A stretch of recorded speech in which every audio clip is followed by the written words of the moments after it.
Hola queridos amigos, bienvenidos al canal de vídeos de Nagari, donde sabéis que hablamos de libros.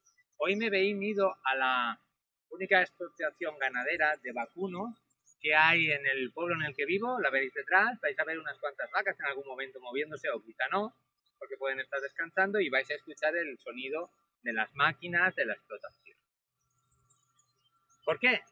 Porque vamos a hablar de este libro, de Agustín Fernández Mayo, Madre de Corazón Atómico, que, como veis en la portada, va de vacas, pero va de otro tipo de vacas. En realidad, cuenta la historia del padre de Agustín Fernández Mayo, que falleció en 2008, y en donde se cuenta la historia de cómo su padre, veterinario de profesión, viajó a los Estados Unidos y desde allí trajo una serie de vacas que después se convierten curiosamente en cerdos para explotarlas, para trabajar con ellas en España.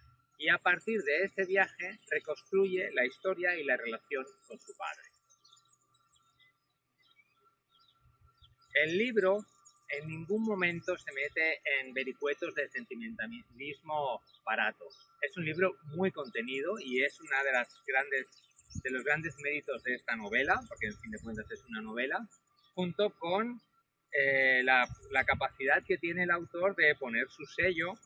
Lo conocemos, ha escrito muchas cosas, pero incluso en este tipo de libros, que es un libro que podía tener una relación emotiva, es capaz de mostrarnos su mirada, como en el fragmento que os voy a leer, cuando dice: una sucesión de autorretratos de Van Gogh, una sucesión de autorretratos de Warhol, una sucesión de fotografías de portadas de la revista Pig International, que es importante, o esa sucesión de elementos químicos que, puestos uno al lado del otro, conforman la tabla periódica.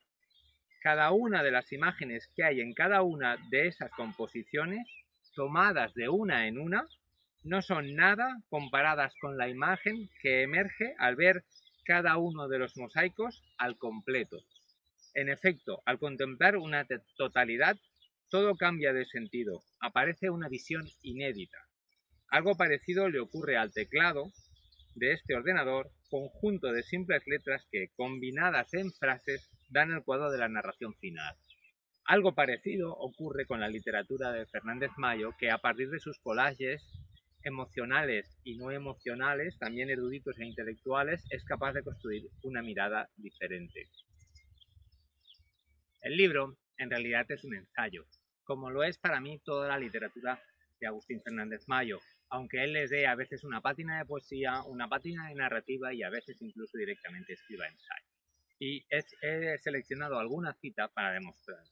Esta que dice: las personas que han tenido una experiencia próxima a la muerte establecen necesariamente un lazo con los muertos, pero sobre todo y antes que nada con el muerto que ya llevan dentro, el cual da órdenes contradictorias a la parte que todavía desea permanecer en la vida. Y esto es lo que figura en buena parte del relato. A partir de su experiencia y de los recuerdos con su padre y de una construcción narrativa que intenta relatar toda la historia de un siglo, en realidad lo que hace Fernández Mayo continuamente es compartirnos sus juicios, sus reflexiones, que saca de su experiencia vital, en este caso más bien familiar. Pero esa es bastante la idea de esta novela. Una novela que se vertebra a partir de la relación del padre y sobre todo su despedida, sin sentimentalismos, como ya he dicho, pero que está en el foco de la acción, como cuando, y con esto finalizaré, dice o escribe: la identidad, la pregunta ¿quién hay ahí?, formulada ante un rostro que conoces perfectamente, un rostro que se puede decir que fue tuyo, vino a mi cabeza y se fue muchas veces durante esos meses.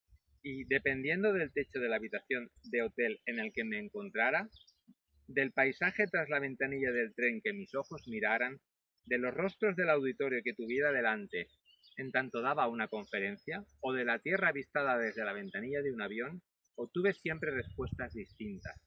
Entendí que el problema de la identidad es el único asunto acerca del que merece la pena pensar y también el único del cual es imposible llegar a resultado alguno. Desde entonces, las dos ideas dominan mi día a día. Una, la realidad no es la realidad sino un deseo. Y dos, la identidad es una elucidación del ego. Y con esto os dejo, con estas vacas que en el caso de estas vacas han dado lugar a una narración muy potente y muy profunda. Hasta la próxima vez.